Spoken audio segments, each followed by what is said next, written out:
Okay, so I'm just sitting here watching my friend do a video and he's playing with drill bits. Well, I'm going to give you a little tip. When you're buying drill bits, don't buy fancy, strange, weird things, stuff like that. Get yourself some Norseman's, like I said. They're cheap, they're inexpensive, they're durable, they last forever. This set I've had for like 15, 20 years.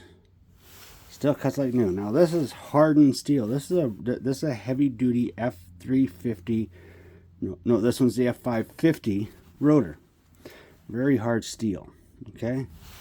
Now when you're using your drill, no one likes having twisty wristy. Now I know I make a lot of satire and I make some content to annoy people, but I'm actually going to show you guys how to do something really right on this one. Something that is actually right.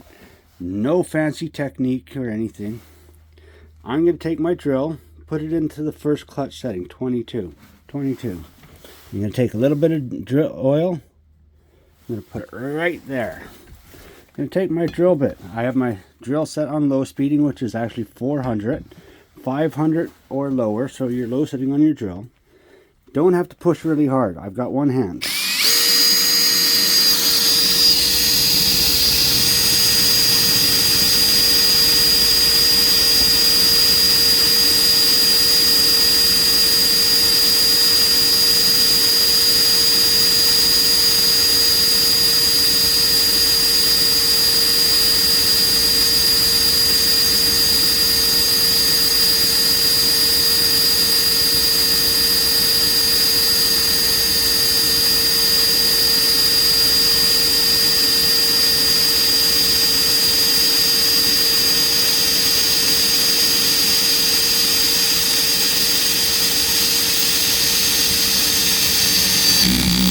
Now see, it's clutching out before it goes through, not twisting my wrist.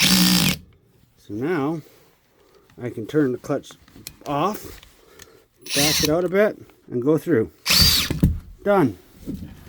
No fancy tools, not pushing hard, running the drill bit at the right speed.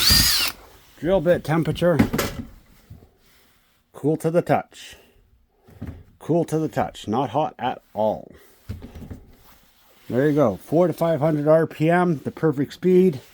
35-degree split point, self-centering. All 35-degree drill bits are self-centering. You don't need to go buy any fancy drill bits. Only drill bits that you ever need to own for doing steel and general purpose is going to be a 35-degree split point. This set will do wood, steel, plastic, everything. Now, like as you saw, high carbon steel. And look at these perfect fibers. Those are perfect cut fibers on high carbon steel. So there you go. $100 set of Viking Norseman drill bits. Simple drill, speed low, 400, 500 RPM. No pressure, letting the drill do the work. Clutch is on, so that way when it gets to the point where it's going to about to break out, or if it ever binds, it clutches out on you. No need for worrying about your wrist twisting. When you're drilling holes with drill bits, you can use the clutch. I just set it down to the first clutch setting, number 1. So I'm using hole saws, auger bits, or any kind of bit. I do that. So that way it doesn't, when it binds, it doesn't twist me. But none of that. Setting 1 is good enough to continuously drill through until it wants to bind or catch. There you go. Simple, easy method. No breaking your wrist, no breaking the tool, no overheating the drill bit. Drilling perfect holes every time, doing it right. So there you guys go. Have fun.